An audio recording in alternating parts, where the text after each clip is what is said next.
You're listening to the Armchair GM Sports Network.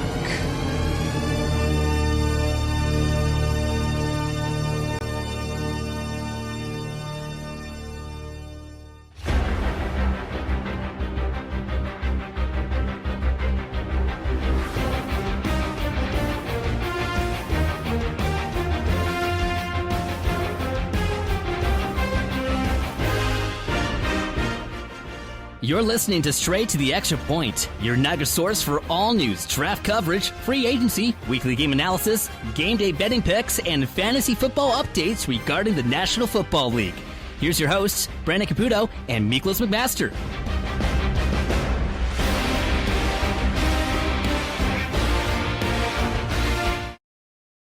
All right, ladies and gentlemen, welcome to part 2 of our 2021 NFL Division Preview Show right here on the Armchair GM Sports Network, your source North American sports coverage by sports fans, for sports fans, delivered to you right here in the beautiful Niagara region. You can find us on social media for updates and giveaways by following the podcast on Twitter at Armchair GM Pod. As well, you can follow us on Facebook and Instagram. You can find us on many different listening platforms, including Spreaker.com, Spotify, Apple Podcasts, Google Podcasts, iHeartRadio, CastBox, Deezer, wherever you're getting your podcasts at, we are available for you in audio form. And then obviously now in video form on YouTube.com. So make sure you guys are hitting that subscribe button, smashing that like on this video, and hitting that bell icon for all updates on whenever new videos are released on our YouTube channel. Give us some love over there. Lastly, our beautiful user-friendly website, armchairgmsports.com, for all things regarding the network, including articles, podcasts, episodes, sponsors, and contributors. Everything's on there for you guys. Please go and check that out. As always, I'm one of your hosts of the Straight to the Extra Point podcast. My name is Brandon Caputo. You can follow me right underneath there at Caputs13_AGM with a Canadian Z. And as always, I'm joined on the NFL portion of the network by my good friend and co-host. He is former OUA athlete for the Waterloo Warriors and practicing medical professional. He is the one and only Miklos McMaster. You can follow him on Twitter right there at Miklos_McMaster. Miklos, we're here to talk about the North Divisions today. I know you're fired up as usual. Extremely fired up. Coach, let's do this. The North Division preview. So we're going to start off today by going over the NFC North, and then in the second segment today, we'll go over the AFC North. If you guys missed last week's episode, we went over the West Division, so that video and those episodes are live on the channel or any on-demand listening platforms right now, so please go and check those out if you missed part 1 last week. So we're on to part 2 this week with the North Division. So Miklos, let's get started here, and oh boy, we'll start off here with the NFC North. And as far as last year goes, for the NFC North standings, we had, and I'm going to pull it up on the screen here for the YouTube viewers here, the Packers at 13-3, the Bears 8-8, Vikings 7-9, and Lions were 5-11. Miklos, what do you think of this division last year? It's been kind of the Packers division for the last little bit. Vikings, we thought 2 years ago we're gonna be the new up and comers taking over. Even the Bears a few years before that, but both of them have kind of fallen off, and they don't really look like they have the gas to keep up with the Packers. That is, unless the Packers completely blow their own team up this year. And as far as the NFC North standings in general from the last few years, got it up on the screen here from Lines.com here. The Packers, like you mentioned, back-to-back 13-3s. The Bears won it in 2018. Probably would have went to the Super Bowl wasn't for the double doink field goal that was missed by Cody Parkey.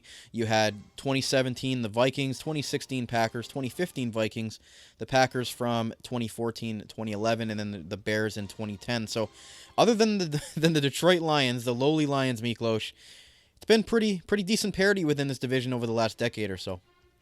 Yeah, absolutely. I mean, they've taken places trading over who's been in charge, but I think it's always been the Packers who have been the creme de la creme, with the Bears and Vikings kind of having a year here and there without really finding the consistency to stay on top. And then, yeah, the Lions are just one of those basement dweller organizations in the NFL who I really hope can turn things around in the Dan Campbell era. Yeah, and like you mentioned, with Aaron Rodgers at quarterback, it's kind of hard for anybody else to get ahead in that division, especially for multiple years at a time. The other than the Packers, nobody else has gone back-to-back in this division as far as winners, so we'll have to see. Like you mentioned, Detroit, they've had a few chances there with Jim Caldwell, with Matt Stafford, Calvin Johnson over the years, but they just haven't been able to get it done for the division. So let's get right into the division itself here, and we're going to start off here, like you mentioned, with the Chicago Bears. And I know you have a kind of soft spot in your heart for the Bears. Your fiance and also Khalil Mack, one of your favorite Raiders of all time, was now traded over the Bears, so you have some love for him still in that regard. So what are we thinking of the Bears this year, Miklos? I mean, oh boy. I mean, I really don't know what I feel about the Bears. Some years they get me really excited, and some years I just feel like, they're way out in left field as far as competing for a division title. So what are we thinking about Matt Nagy's crew this year? At quarterback, it looks like Andy Dalton or Justin Fields, or even maybe Nick Foles if things play out that way. What are you thinking? Well, I think both Matt Nagy and Pace, the GM, both got a get-out-of-jail-free card after the debacle of Trubisky, and they go all in again on a quarterback, trading up to get Justin Fields. And this time I think it was the right choice, and they were lucky that he fell to them that far. And now where he goes, they go. And I think that goes the same for the Bears. They do have talent, especially on the offense. I mean, David Montgomery really came on last year, was running the ball really well. Allen Robinson, if Justin Fields starts, will probably be a lot happier and willing to stay. But he's been incredible, if not extremely disgruntled, and even threatened to leave the team and wanted to trade last year. And then Darnell Mooney, the rookie from last year, 5th round, was really exciting. And now they have Tariq Cohen coming back healthy. So I think this offense has a lot of potential to be really good and not the disaster that it was last year. I mean, it was so frustrating to watch them run the ball for 1 yard or -1 yard, then get sacked, and then somehow complete a 3rd and 13 with just a ridiculous play. And they won a lot of games that they shouldn't have won last year off of that, but that is not a sustainable thing. And so hopefully they can show more consistency on the offensive side of the ball this year. What are we thinking from the defensive side of the ball, Miklos? We know the offense has its ups and downs there. We don't know, we know that David Montgomery they run through him literally. They've got Damian Williams now from Kansas City to kind of be a solid 1-2 punch there at running back. But we know what they're going to do on offense. What are you thinking on defense? Do you think that they're going to have to be carried by this group if they're going to have another shot at this division? So I think, like I mentioned, that the offense should have some more stability and therefore kind of take some of the pressure, the incredible pressure that's been put on this defense. And they've really lived up to the challenge. I think the biggest issue is the loss of Kyle Fuller in the offseason. They're replacing him with Desmond Trufant, who really has been struggling with injuries and consistency the last couple of years. And Kyle Fuller, I mean, one of the top corners in the league for sure, locking down number 1 targets week in, week out, and that's huge for a defense to have someone who can do that for you. I also think that they're really going to need someone to start taking the pressure off Khalil Mack. I mean, Khalil Mack is unbelievable, as we know, but the man can't take on triple teams every single play and be expected to make an impact. So I think the big question is who's going to step up in the secondary for them at the corner position, whether it's Desmond Trufant and he comes back healthy, and then who's going to be taking the pressure off Khalil Mack to add to that pass rush. Yeah, I mean, I think the heart of this defense is going to be, and the heart of this team is going to be their pass rush, like you mentioned. I think they just have so many top end guys that are going to be rushing the passer in that front 7. I think that, and usually is the heartbeat of the Chicago Bears. But I think more than ever, maybe here with the amount of talent they have at linebacker and on the defensive line, I think that if they're going to have a shot at this division, these guys are going to be the reason why they get there. Absolutely. And it's going to be big for Jalen Johnson to really continue his really good rookie year from last year and step up at the corner spot. They need more from Robert Quinn rushing the passer to take the pressure off Khalil Mack. That's what they brought him in from Dallas. I know he's older and everything. And then they really need Eddie Goldman, who's coming back from opting out of last season, and Akeem Hicks to come back healthy so that they can really be that pass rushing threat that we've known them to be in the past. Do you think that if it's another disappointing year for the Bears that Matt Nagy might be on the unemployment line after this season and the Bears will be looking to start a new regime at head coach? I really think it depends how a bad season goes. Say Andy Dalton kind of starts off okay and then has a rough couple of games. They lose a bunch of games, and then Justin Fields comes in. But by that point, the damage is done, and Justin Fields looked really exciting at the end of the season. I think that saves his job because the potential's there. But say Justin Fields comes in early and flames out spectacularly and they miss the playoffs, then I do think that Matt Nagy and their GM, Ryan Pace, are going to be both looking for a job next year. Speaking of people looking for new jobs, we had the Detroit Lions, who have a brand new regime at general manager and at head coach. They're going in a brand new direction here, getting out of the Matt Patricia era, and it looks like Dan Campbell. I mean, that opening press conference, Miklos, I don't think I've ever seen anything like that, saying that this team was going to bite off kneecaps and take another one off, coming back up the other way. And it got me fired up. Dan Campbell, obviously, he's been an assistant with the Miami Dolphins. He was a tight end for the Lions back in the early 2000s, so he's obviously very passionate about football, and you could definitely see that, watching a few of those press conferences and a few of the behind-the-scenes things, that it looks like an exciting time there in Detroit. Guys actually look like they want to be there. You've got Anthony Lynn at offensive coordinator, the former San Diego Chargers / LA Chargers head coach. So it looks like they're trying to bring in a lot of enthusiasm to this Detroit Lions team, Miklos. They're going to have a new quarterback, a new era with Jared Goff, as they traded Matt Stafford out to the Rams. What are we thinking from the Lions? And do you think, obviously, we probably don't pick them to win the division this year, but do we expect them to take some positive steps forward here and try to build some sort of winning culture here in Detroit for the Lions?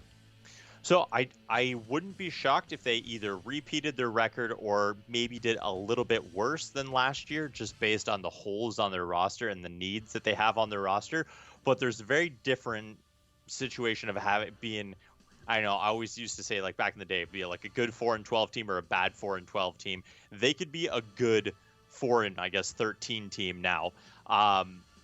Just with the new energy that they're bringing, I love what Dan Campbell's bringing, and hopefully it translates onto the field for these guys, because there could be, even if they're losses, if you see the positive growth from the young players and you see the potential of the team moving forward, that they're working together as a team and they're being competitive and they're just in these games, but maybe they just don't have the talent to come away with all the wins that they need. I think that's all you need to call the season a win for the Lions at this point, especially in a competitive division like this and where they're really overmatched by their main competitors. So I think that for them is going to be looking for positive growth from their young players, building this new core, and then turning the culture around moving forward. Like you mentioned, they've got some really solid young core pieces to build around. You've got T.J. Hawkinson, a first-round tight end. You've got Penei Sewell, who was by far the best tackle prospect in the draft this year. He looks like he's going to pan out to be a stud at right tackle for them.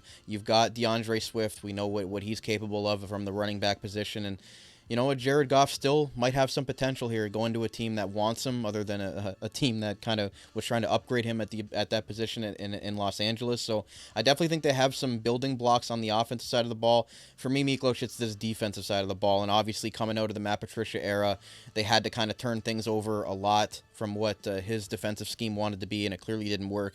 You have Jeffrey Okudah, who was their first-round pick last year at cornerback, but other than that, they're going to have, to rebuild this defense from the bottom up. They've done a few nice things there. You bring in Trey Flowers, you bring in Michael Brockers, but Jamie Collins as well, a couple other former New England guys on that list there. But I mean, is the Lions defense really going to be able to hold up here, and are they just going to kind of have to redo it from scratch here with whatever Dan Campbell's philosophy is going to be, like biting off kneecaps apparently?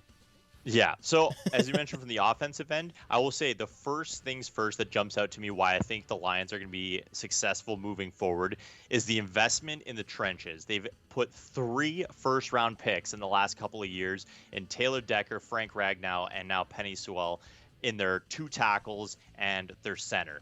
Those are the anchors of your offensive line. And Frank Ragnow, Jonah Jackson, who was a 3rd-round pick, their left guard, and Taylor Decker have all made either Pro Bowls or have been tops in Pro Football Focus at their position and have quietly been a really solid unit. It's kind of everything around them that's been a bit of a disaster. So now Jared Goff, hey, he's not going to be something special, but even if he is like a game manager, having a solid offensive line like this moving forward, especially with a running back like DeAndre Swift, and now you added Jamal Williams, an absolute hammer from Green Bay, that helps you establish a ground and pound game that can help you win some games doing things like that. The Raiders have had a trash defense for I don't know how long. But games that we've won is because we dominate in the run game and just prevent other teams from having their offense on the field. And the Lions could come away with wins like that. As you said, though, the defense is a mess. I mean, they have all of these former New England players who we've seen historically don't really pan out well, a lot of them, whenever they leave the New England system. It's a credit to Bill Belichick's coaching and the system that he has there. But I mean, hopefully Trey Flowers can bring the pass rush, but who knows? I mean, Jamie Collins has really not been anything special since he left New England. They bring in Alex Anzalone from New Orleans, who's been okay, but also has pretty extensive injury history. Michael Brockers, he's on the tail end of a career, so who knows what he can bring to the table. And then they really need the young guys in the secondary. I mean, Jeff Okudah, I'm pretty sure, had the worst completion percentage of any qualifying corner allowed last year, when really struggled and teams targeted him. So they need a huge step up from him this year, and they really need this defense to try and give them a chance in games, or they're going to be looking at a lot of lopsided scores. Yeah, I think Okudah, that was just the fact that he came in as a rookie and was probably asked to be the number one cornerback, because obviously Desmond Trufant had his struggles last year and hasn't been the same since his few years in Atlanta that were good. So I think that was just a product of Okudah being thrown into a bad situation on a really bad team and having to be the number one corner right off the bat there as a top 10 draft pick. I don't think that was really fair on that part for him to be thrown into that situation. So I think hopefully he'll learn from that experience in year one and definitely be better in year two. Hopefully be putting in a better situation and with better players around him to kind of be more successful with a coaching staff that looks pretty competent at this point. Sure, and I mean, a lot has to be said with coaching. Obviously, the whole Matt Patricia era was a disaster, and if Dan Campbell can get these guys inspired, I mean, playing as a team means so much. You can have all the talent in the world and not win football games. It's about being a cohesive unit. So despite the deficiencies that we just mentioned on this defensive front, if they can play together as a unit and play to their strengths, that is what they're going to need to try and be successful this season. And good segue there, Miklos. A cohesive unit going to the Green Bay Packers. And oh boy, this team has been talked about much this offseason for a lot of off-the-field issues regarding, Aaron Rodgers, regarding Devontae Adams. It looks like they're going to have one more kick at the can here. Didn't even know if Aaron Rodgers was going to come back this year. Maybe he's going to go and retire and host Jeopardy full-time. Who knows? But he's back at least for this season, and we'll kind of see, where the Packers go from here with Jordan Love maybe into the future. But what are we thinking of this Green Bay Packers team? Again, 13-3 back-to-back seasons. Came up short against the Tampa Bay Buccaneers and went on to win the Super Bowl this last year. Matt LaFleur's back at head coach, and his relationship with Aaron Rodgers has been tested over the last couple of years. Boy, the circus going on with the Green Bay Packers, Miklos, can't be easy. But what are we thinking about the offense? We know what Aaron Rodgers is capable of doing, the former reigning league MVP. What are we expecting from this offense? Well, if you just look at football alone, don't consider anything else, I don't see why this team isn't in the NFC Championship again this season. I mean, they return basically all of their starters. They have very little turnover, which is exactly what you want. They even have more guys coming back healthy. They've added some talent through the draft. And even on the defense, again, returning basically everyone as well. And then you have Aaron Rodgers, who had just a ridiculous season last year. But with Green Bay, it's the non-football stuff that is going to be a problem for them this year. I mean, we saw the disgruntlement from Aaron Rodgers all season turn into a circus and was a huge distraction. And he kind of has come out and actually aired some of his grievances, which I think is for the best for everyone now. And really, it's all about keeping him and the rest of the roster happy. He's very much, this is his team. I mean, he mentioned even in that interview, he's the longest tenured Green Bay Packer, front office and players combined. And as a result, he goes the team goes where he goes, I should say. So if he's on board, everyone's going to be on board with him. These guys are going to run through a wall for him. Everybody on the team loves him. And talent-wise, there's no reason why they shouldn't be successful. It's just a matter of them getting out of their own way. And he's talked about, candidly, in that press conference that you were discussing where he kind of, cleared the air, was the fact that he felt that certain players were disrespected on their way out, and players maybe weren't as or weren't given the respect that they kind of deserve to kind of keep them around, keep players that he enjoyed playing with around, especially on the offensive side of the ball, that have kind of fallen to the wayside. And just in general, him wanting to be more involved on key football decisions that directly affected his job. So I feel like he kind of did not feel appreciated in that regard. But I mean, you can say whether or not you agree with that, but I mean, I think a big big part of trying to keep Aaron Rodgers happy was bringing back Randall Cobb from you get him from Houston. I mean, he obviously has had a great career with the Green Bay Packers. Obviously, struggled the last few years with Houston and Dallas. Just really didn't find his way. But he seems like a guy that was universally loved in that locker room. They bring him back, and from everything that I've watched with Packers players through the media here,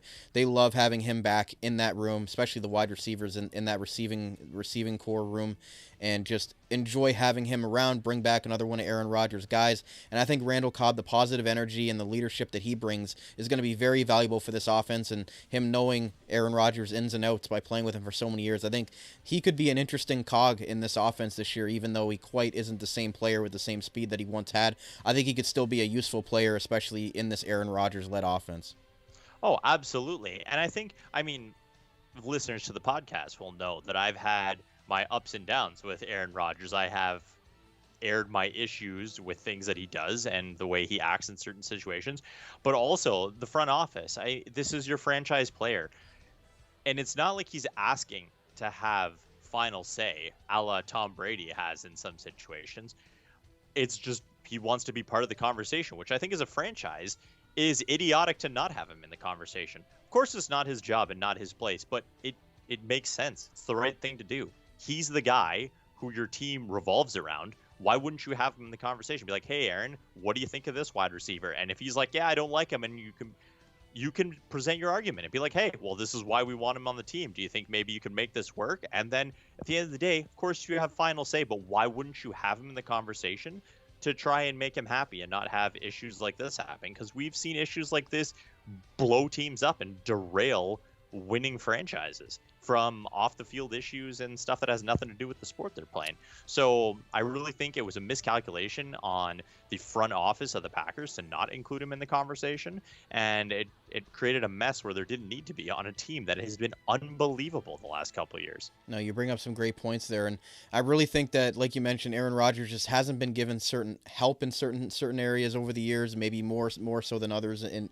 different years, kind of play out differently. But I think if they're going to be successful this year, they're going to need to get some contributions from a couple of these secondary guys that really need to step it up. You know what you're going to get from Aaron Jones, Devontae Adams, but is Robert Tonyan going to be able to have a repeat of the great year that he had last year, coming out? Is A.J. Dillon going to be able to step up as their second running back now with Jamal Williams moving on? Is Alan Lazard, Devin Funchess, and Equanimeous St. Brown going to be able to step up as secondary receivers, and even Marquez Valdez-Scantling to a certain extent? Because you know what you're going to get from Devontae Adams. You know he's going to garner a lot of attention from people, and even Aaron Jones to that extent as well. So are those other guys going to be able to step it up and contribute as secondary pieces for Aaron Rodgers? As we always talk about, that Aaron Rodgers hasn't been given, certain depth help and hasn't been given a whole lot to work with. So if these guys are able to step it up, Green Bay should be having another successful season, 12 to 14 wins, if they can get contributions from these guys that they really need to be counted on as secondary pieces to Adams and Jones in this offense. Yeah, absolutely. I mean, and it is those depth guys usually that make the difference whenever it comes to winning a Super Bowl. It's the ancillary players, the special teams guys, the maybe third wide receiver, the backup running back. Those guys are the ones who make the contributions throughout the season that help you rack those wins up and win those important games. So for sure, they if those guys step up and perform how Green Bay needs them to, then they should be in for another successful season. And quickly on the defensive side of the ball, Miklos, what are we thinking? Kenny Clark obviously is a special player there. They bring in a couple of guys from free agency there. Preston Smith, you got Devondre Campbell, formerly of Atlanta and Arizona. I mean, you bring in Adrian Amos from Chicago, a division rival. What are we thinking of the defense? Because the defense is never talked about in Green Bay, and I think that they've had flashes in the last couple of years, but the Green Bay Packers run through Aaron Rodgers and the offense. So if the defense can just hold up and at least be serviceable, they're going to give the Packers a good enough chance to be able to win games. But they're going to have to take pressure off this offense at some point. Do you think that this group is going to be able to do that? I absolutely think they do, and I think this group has gotten way too much flack. Because Aaron Rodgers so publicly, and all the fans publicly, say that Aaron Rodgers doesn't have help. Let's not forget, in the NFC Championship game, in the second half alone, The defense picked off Tom Brady 3 times, and Aaron Rodgers had 3 points to show for it out of those 3 interceptions. So I don't think the defense is going to be an issue at all. If anything, I think they're going to be better than they were last year and be even more of a threat. I mean, they add Eric Stokes in the draft and upgrade their secondary. Even though he's slotted as a backup currently on our lads, he's probably going to be the starter opposite Zaire Alexander and give them an unbelievable 1-2 tandem there. And Rashawn Gary is going to continue to develop with the Smith brothers and bring in the pass rush. And you already mentioned Kenny Clark. So I think this defense is more than up to the task. And if anything, they deserve more credit. So you think that they're kind of been undervalued and underappreciated, kind of like Aaron Rodgers has been talking about with this organization. You think that the defense is going to be able to kind of pull their weight from what the offense gives them? Like you mentioned, the NFC Championship game, they picked them off 3 times and only had 3 points to show for it. I think that's a really interesting point. Yeah, absolutely. I think this defense is definitely not going to be the reason that they don't make it to the Super Bowl. Speaking of defenses, Miklos, let's move on to the last team in the NFC North, and it's the Minnesota Vikings. And we know that they usually have a perennial defense under Mike Zimmer. They run through their defense, but they completely overhauled their defense before last season. They brought in a ton of new guys. They kind of had a huge roster turnover. A lot of older players were phased out of that, great Minnesota defense that we come to know under Mike Zimmer. They had a ton of young players, a ton of new guys on that defense, and they obviously went through some growing pains last year and were torched at times, because of that. But I think that this next year is going to be interesting for them to take that next step in their development. A 7-9 season for the Vikings. We know that their skill positions on offense can be put up against anybody. What are we thinking of the Vikings being able to possibly take down the Bears or the Packers in this division? Well, I think, our prediction as of last year really came true. We were really concerned going into the season about how young their secondary was and the real young pieces they had on their defense. And my God, did that prediction come true early and often, where they got just absolutely torched in the early games. And I think they address those needs. They bring in Patrick Peterson. They bring in Bashaud Breeland from the Chiefs or from the Cardinals and the Chiefs, respectively. They bring back Mackenzie Alexander, who really had a forgettable year in Cincinnati, to man the nickel again for them after leaving the Vikings in the past. And they bring in Dalvin Tomlinson from the Giants to solidify that defensive line. And they're really hoping that the defense can turn around. And if the defense can bounce back, I mean, the offense is what it is. Kirk Cousins has kind of proved doubters wrong last year. He played extremely well and in some big games. Dalvin Cook is phenomenal. Top 3 running back in the NFL probably. And then Adam Thielen and Justin Jefferson, just probably one of the, if not the best 1-2 punch at the wide receiver position. Biggest transition for the offense is Kyle Rudolph departing, and they really need Irv Smith to step up for them and take over that tight end spot. But other than that, the offense is probably going to bounce back and take up where they left off.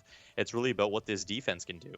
Yeah, I mean, the defense is going to have to take pressure off of Kirk Cousins. We know he's a game-managing quarterback, but with some great weapons, this team can do a lot of damage. Justin Jefferson's coming out last year was incredible from his rookie season. Adam Thielen's kind of getting up there now, but he's still a valuable guy. He can still be a solid number 2 receiver and can kind of play inside the slot as well.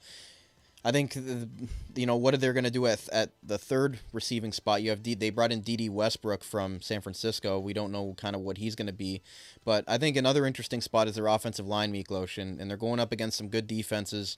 They're going to be tested. So they draft Christian Darrisaw as their first-round pick this year, the 2021 draft. So do you think that this offensive line is going to be able to hold up? They got a couple of first rounders now with Garrett Bradbury as their center as well, but do you think that they're going to be able to hold up for Kirk Cousins and be able to give them a chance to kind of move the ball down the field with playing some really good defensive lines in this division? Yeah, well, I mean, as you mentioned, they drafted Darrisaw in the first round, and if he steps in right away, starts from day one, and Bradbury continues his growth at center, the line has had its issues, but I mean, with the amount of talent around it, they really just need to not be negatives. If they can just be break even, then the offense will be moving forward. But yeah, of course, I stress all the time, week in, week out, about how important it is to have a solid offensive and defensive line, because the game of football is won in the offensive defensive line. Just look back at the Super Bowl and what happened with Patrick Mahomes, with his offensive line being an absolute mess. Didn't have a chance, and there's no way they were going to win that game, despite the Herculean effort out of Mahomes in that game, because couldn't get anything done without a good O-line. So that is definitely something that could hamstring this offense, and if they start struggling with blocking ability on the O-line, then they're definitely going to be in trouble going forward in this season. Lastly, about the Vikings and Mike Zimmer, do you think he's going to rely on a guy like Patrick Peterson to kind of come in and be a leader for that and an anchor for that defense and kind of solidify that corner spot for them? As like you mentioned, they have a very young secondary. Do you think that addition is going to be more than just on the field? Do you think that he's going to bring a lot to that defense off the field as well as in a leadership role? Well, I think it's mainly going to be that off-the-field leadership role. I mean, given the fact that Patrick Peterson is not the same Patrick Peterson that we've known from his heyday in Arizona. He's definitely lost a step, but that doesn't mean he's not going to be still effective as a starting corner and be able to lock guys down week in and week out. But I think the major contribution that he's bringing to the team is that solid veteran presence, the stabilizing factor to keep these young guys calm in game situations and coach them up and be a kind of player coach on the field. So, with the NFC North, Miklos, the betting odds from thelines.com are up. The Packers are leading at -183, the Vikings second at +285, the Bears at +385, and the Lions down there at +2,480. So what are we thinking from the NFC North this year? I think barring Aaron Rodgers walking out and holding out for the entire season, which I don't see happening and doesn't look like it's going to happen, it's definitely the Packers' division to lose.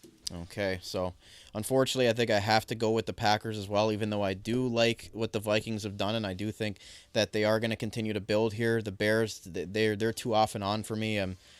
Again, I was very big. I was very critical of the Bears last year, and they ended up, being what they were. But they could easily get into this race. I do think it is a 3-horse race. Detroit, like we mentioned, we can't put a lot of expectations on them with a brand new regime and Dan Campbell trying to just build a culture that isn't a complete dumpster fire there. So it's going to take a few years. But I think it could be a very, very close 3-horse race here, Miklos. And I could see all three of these teams being close or near 500 for sure.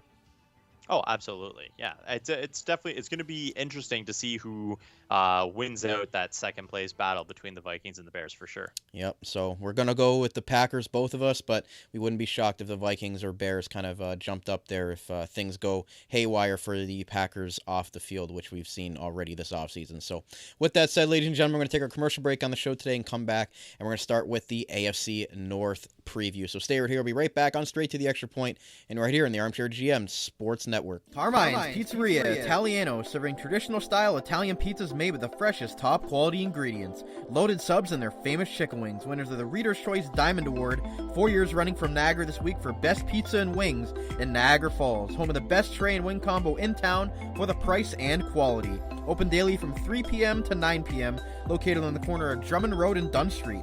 Available for call-ahead pickup or delivery at 905-374-4400. Make sure to like them on Facebook and view their website for their menu at carmine'spizzeria.ca. Carmine's Pizzeria Italiano. Way too good. As we all adjust to this new world that we're living in today, masks are now mandatory, and Niagara's own Custom PPE is Canada's leading face mask provider. Visit them online at customppe.ca and choose between several mask options with different colors and sizes. Add your organization, company, or team logo so you make your face masks unique. Available to purchase online 24/7 at customppe.ca and shipped within 1 week. They have the best prices and quickest turnaround in Canada, and no order is too big or too small. Also offering custom floor stickers as well as face and counter shields for your business or workplace. Visit customppe.ca and use the code ARMCHAIR at checkout for 20% off your custom or blank face mask today. Custom PPE, Canada's leading face mask provider. Attention job seekers, if you are currently looking for work in the Niagara region, you owe it to yourself to check out the services provided by the Niagara Employment Help Center, located at 6100 Thoroldstone Road, Niagara Falls, directly across from the Camisos Plaza. Their free services include resume and cover letter writing, community resource and referral information, local labor market information, job search strategies, assistance with clarifying employment training and career goals, employment counseling and job search support, second career information and registration assistance, and all their services are currently provided by appointment only. So give them a call at 905-358-0021 or visit their website at ehc.on.ca, the Niagara Employment Help Center. This Employment Ontario program is funded by the Government of Ontario. You're listening to the Armchair GM Sports Network, the Niagara region's best local source for North American sports podcasting coverage. By sports fans, for sports fans.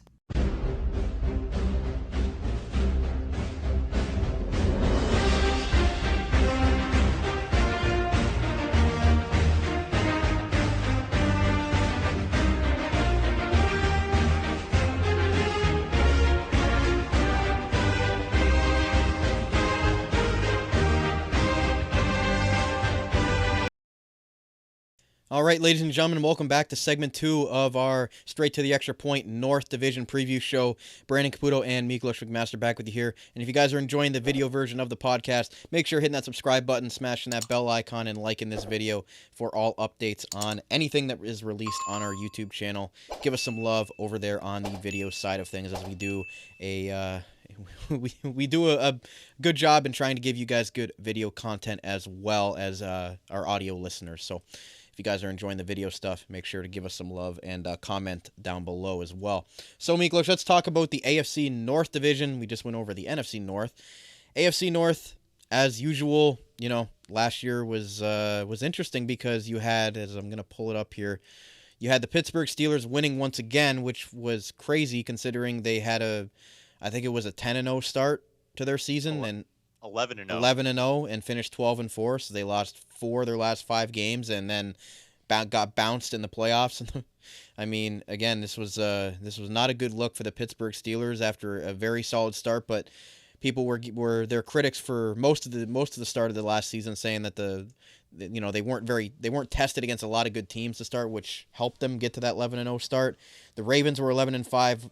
The Browns were 11-5, and then the Bengals were obviously 4-11-1 as the team that finished dead last the year before. So they were still trying to build things back up with their kind of new whole core and new coaching staff. So 3 teams had 11 wins in this division, Miklos, last year.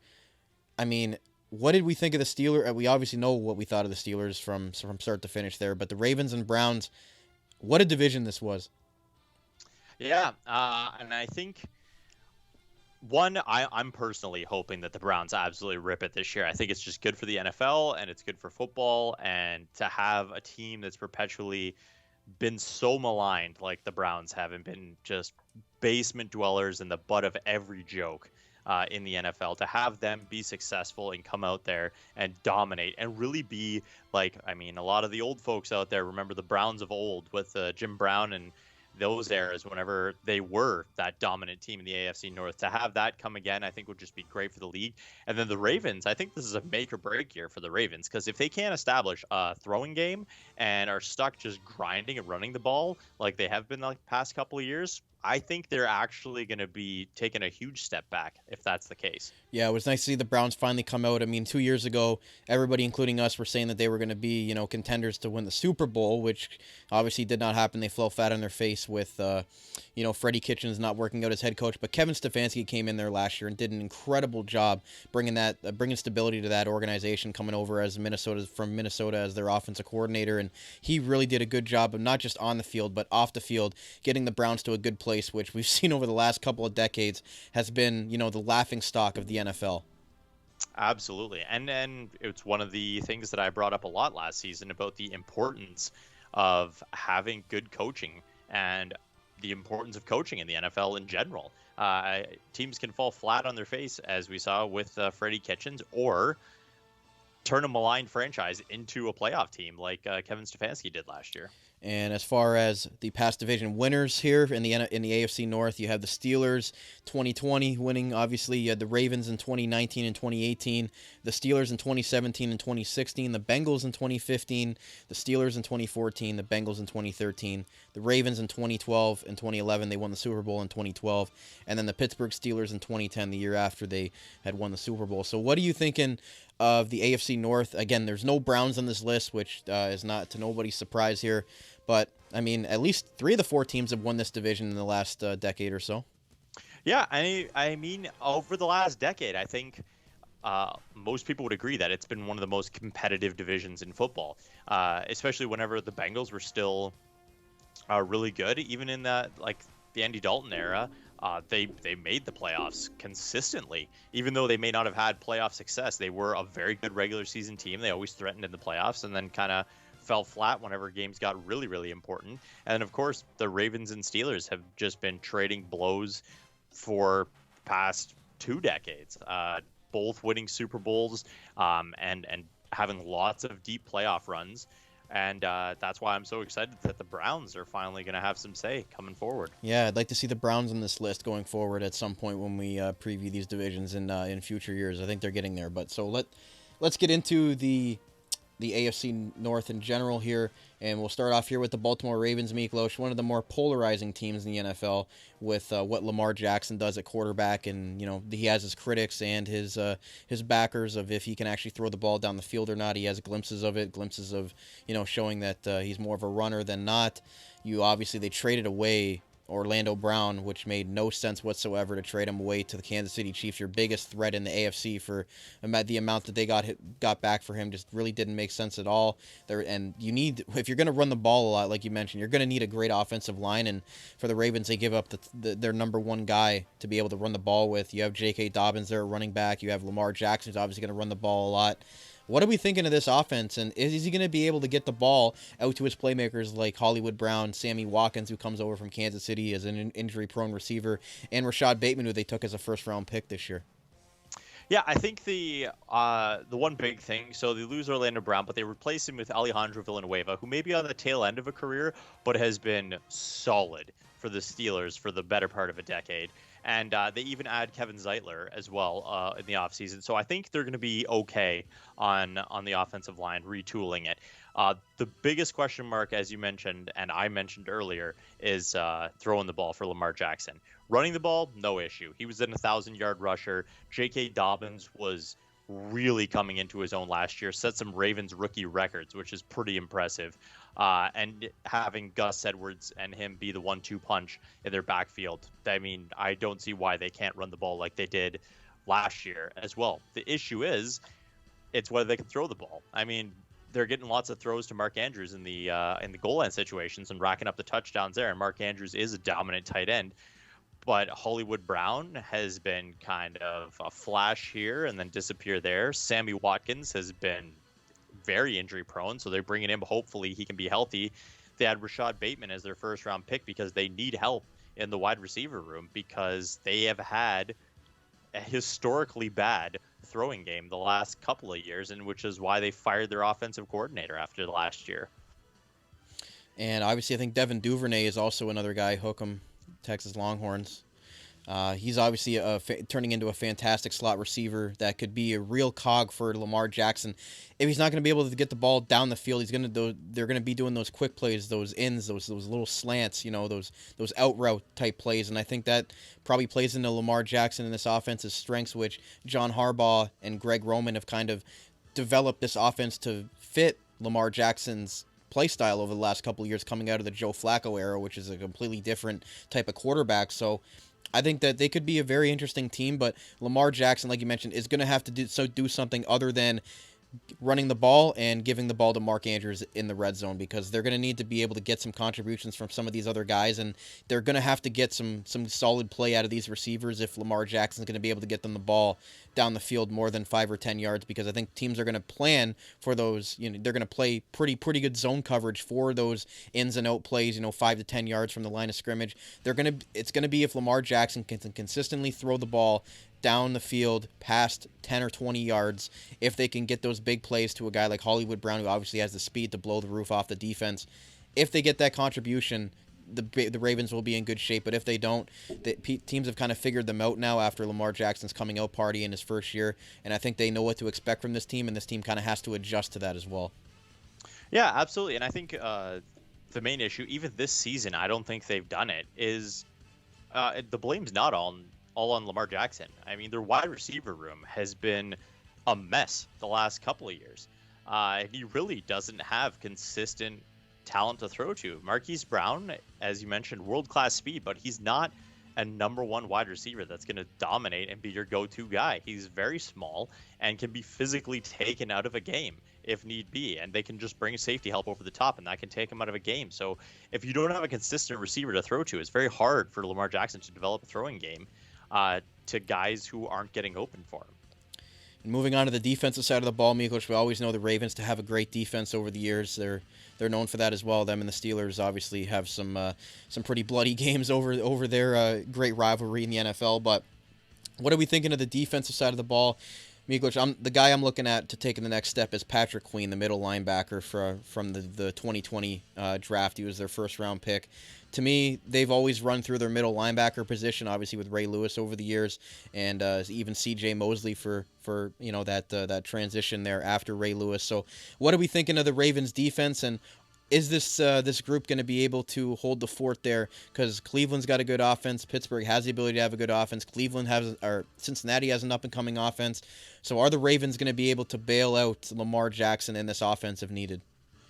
Yeah, I think the biggest concern on the Ravens defense, adding Calais Campbell, as we mentioned last year, adding him is so huge from a leadership and just unit cohesiveness standpoint. And then you mentioned Patrick Queen needs to take that big step because they lost Matthew Judon in the offseason, and he was their big pass rushing threat. I know they have Tyus Bowser still there. He's really going to have to step up, but they're going to need someone else to bring the pass rush, either Odafe-Owa, who they drafted with their first pick in the draft this year, or someone else to add some more of a pass rushing threat for them. And then the other concern for me on this defense is their safeties. I mean, Chuck Clark and Deshaun Elliott were serviceable last year, but both of them are being asked to do a lot. I know their corners are very solid in Marlon Humphrey and Marcus Peters, but safety weaknesses, especially Ben Roethlisberger is not done yet, and Baker Mayfield is looking to throw on everybody.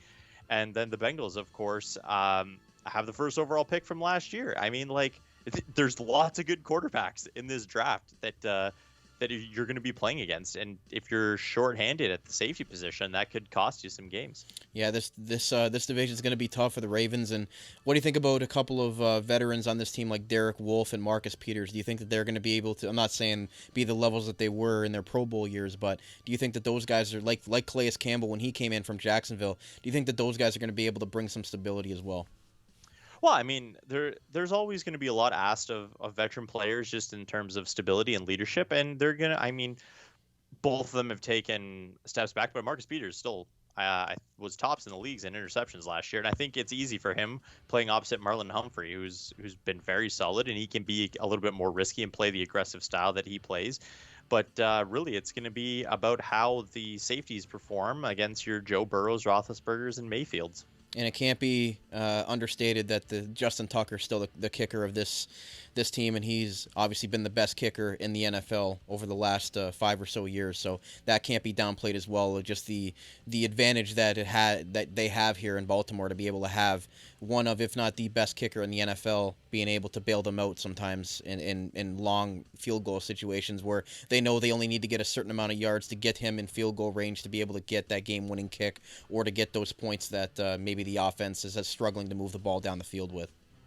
Sure, and even Sam Cock as well, their punter. The two of them have given them unbelievable stability, and if anyone can tell you about the needs of having special team stability, it's the Chargers, who historically have had unbelievable offensive and defensive units, but have failed in the special teams, and it's cost them playoffs and games for many years. So the Ravens are definitely spoiled with their special teams units. Let's move on to Who Dey Nation here. The Cincinnati Bengals. Shout out to Chico Nation, a contributor to our basketball division, big Cincinnati Bengals fan. Oh boy, what is going on with Zach Taylor and this team, Miklos? Joe Burrow got hurt last year as the first overall pick.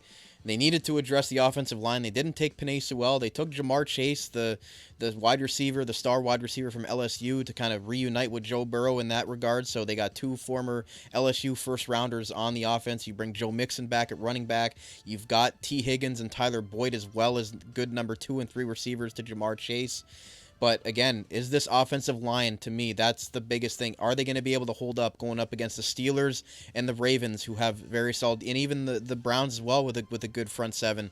How are the Cincinnati Bengals going to be able to, one, protect Joe Burrow from getting hurt once again and having another season-ending injury, and two, giving them enough time to get it out to these playmakers that we obviously know are skilled?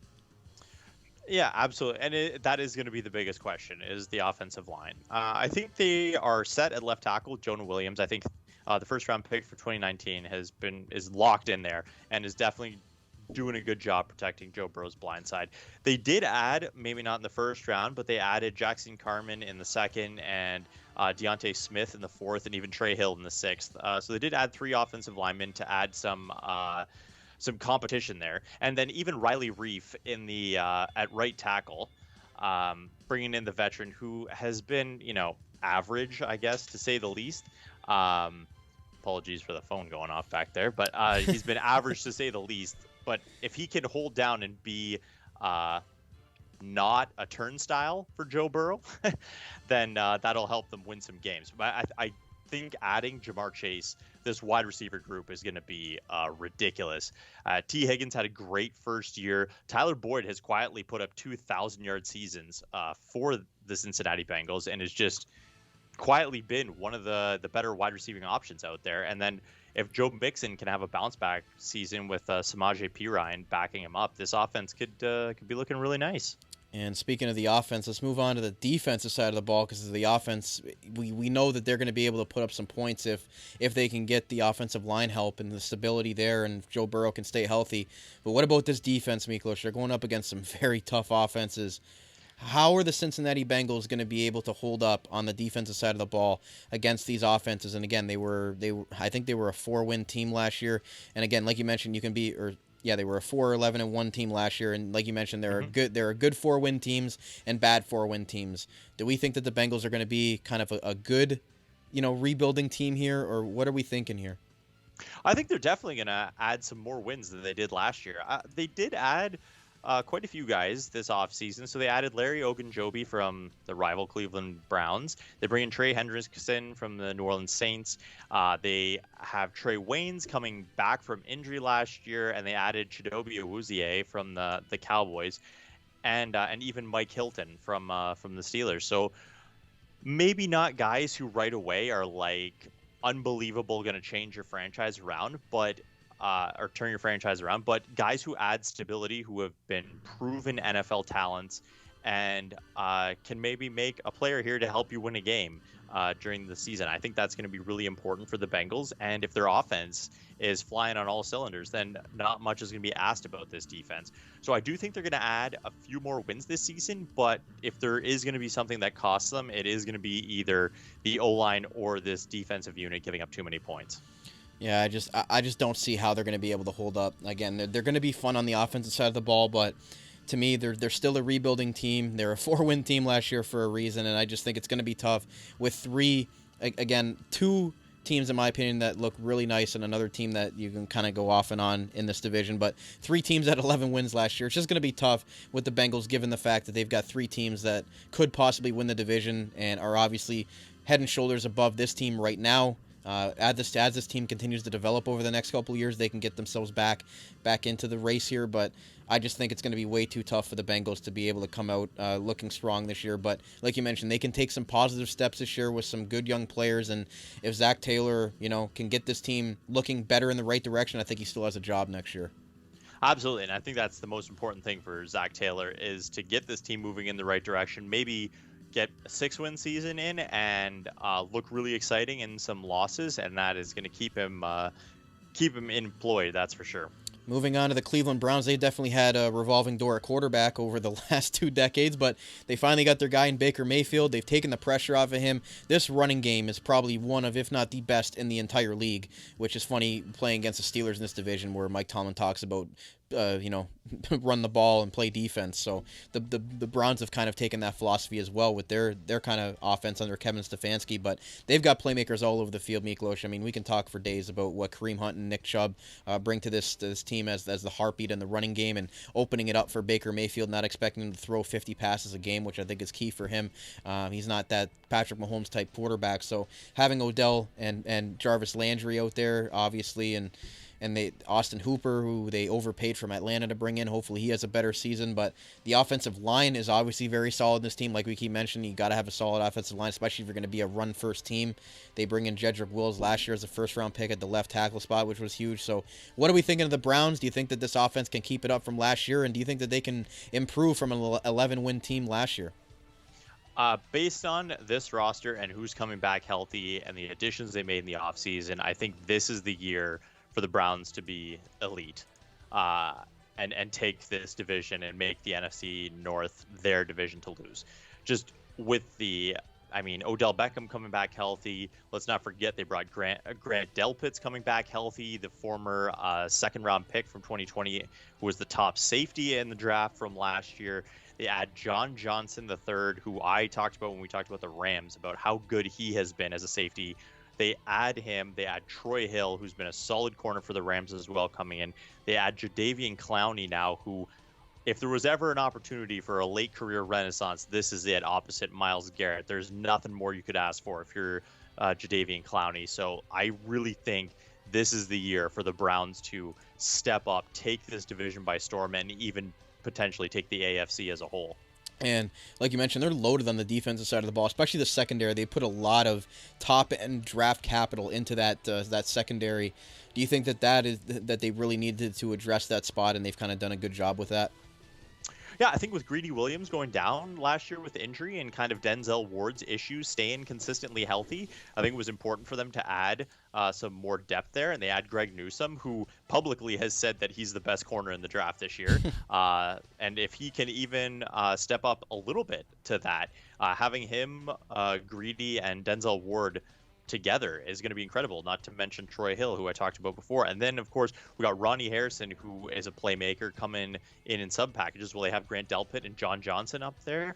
Like, oh my God, this defense is going to be very exciting. And then the pass rush. I mean, Myles Garrett, all world, as we know, when he's not hitting people with his helmet, as an absolute dominant pass rushing force. Now you add Jadeveon Clowney, who the pressure is going to be off of him. And then they add the really positionless Jeremiah Owusu-Koramoah in the draft, who, given the depth that they have everywhere, this is an absolute luxury pick and what you want in this defense. Put him in there, Russ Pasher, put him in there, be an oversized safety or whatever you want. I mean, just put him out there to play football and utilize his talents and not be worried about him trying to make up for any deficiencies he has in his game. Because you have guys who can do it for you all across the board. And usually with most of these teams, Miklos, we're looking at, the offense or the defense carrying the load more than one or the other here. But to me, I can't really pick one or the other. I think both the offense and the defense of the Cleveland Browns are both able to hold up to the same level and are going to be just as important as the other one is, because I really think that both these units are very solid, and up and down there might only be 3 or 4 rosters I would probably take over this Cleveland Browns roster in the NFL right now. I think, again, a couple years ago everybody overvalued them because of their roster, and we don't want to do that again, but I think that they showed the progress last year under Kevin Stefanski that they finally have these pieces together, but they're going to work as a cohesive unit. They don't just have these great individuals and Pro Bowl, all-pro type players. They showed it as a unit last year, winning 11 games and making it to the playoffs and going to be taking that next step. To me, they're the favorites in this division, and I think they deserve to be with what they've done with this organization the last year, but they really need to continue on with that with Kevin Stefanski and build off that momentum last year instead of, taking that major step back and having the Ravens and the Steelers overtake them again in this division, because I think this is their chance to take it, and they've got the roster up and down to do it. Absolutely. Well, it's consistency and health is what's going to matter for them. If they can stay healthy and build off the success of last season, then the only thing that's going to stop them in their division, maybe even in the AFC, depending on how they play, is going to be themselves. And that has historically been the biggest hurdle for the Browns to get over. But based on what we saw last year, this could be the roster that does it and can start putting some of that historical trauma in the rearview mirror. What do we think from Nick Chubb and Kareem Hunt this year, Miklos? What are you projecting from these guys? Do you think another 14, 15, 100-yard season from Nick Chubb and possibly, 400 to 500 yard season from Kareem Hunt, depending on his level of carry? What do we think? Obviously, it runs through these two guys, their offense. So do you think that they're both going to have solid years once again? If the Browns had 2,000-yard rushers this year, I would not be surprised. Yeah, I mean, I wouldn't either, to be honest. And again, Cleveland's going to be an exciting team to watch. When have we ever said that over the last 2 decades? But it's great to see for the dog pound and the Browns. We really hope that they take that next step because this fan base has endured so much, and they deserve to have a winner in Cleveland finally. So let's move on to the Pittsburgh Steelers, who have had a lot of winning over the years and have had more winning than most of us can ever dream about having with this organization. One of the cornerstone franchises that you want to build your team like is the Pittsburgh Steelers. But the last couple of years, I mean, they've been up and down. Ben Roethlisberger's been hurt. I mean, he's getting up there now. They don't know what they have in Mason Rudolph at this point, or even Dwayne Haskins or Josh Dobbs as the number 3 and 4 quarterbacks. They bring in Najee Harris, the first-round running back from the Alabama Crimson Tide, which they just did not have that production last year from a very much injured James Conner, which hurt them because we know the Steelers, everything starts with the run game. And again, even since losing Le'Veon Bell and Antonio Brown, they've done an okay job of being able to come out of it on top without those guys. You have Juju as the number 1 receiver. He almost signed with the Eagles, but he ends up going back to the Pittsburgh Steelers.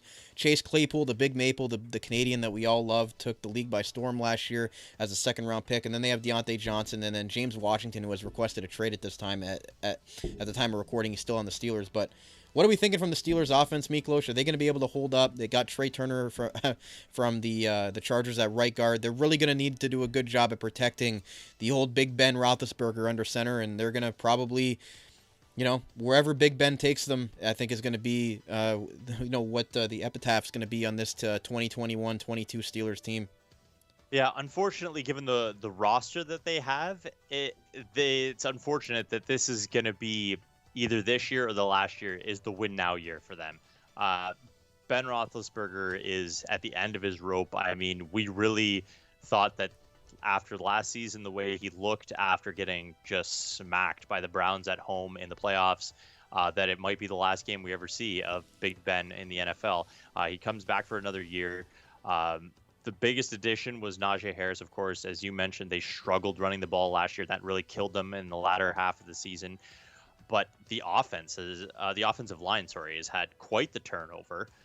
They got a lot of new parts there, and if they struggle in the offensive line, then this team's going to struggle as a whole because Big Ben is not that he was ever really that mobile, but definitely not as mobile as he used to be, and is not looking to take those big hits that he did whenever he was younger.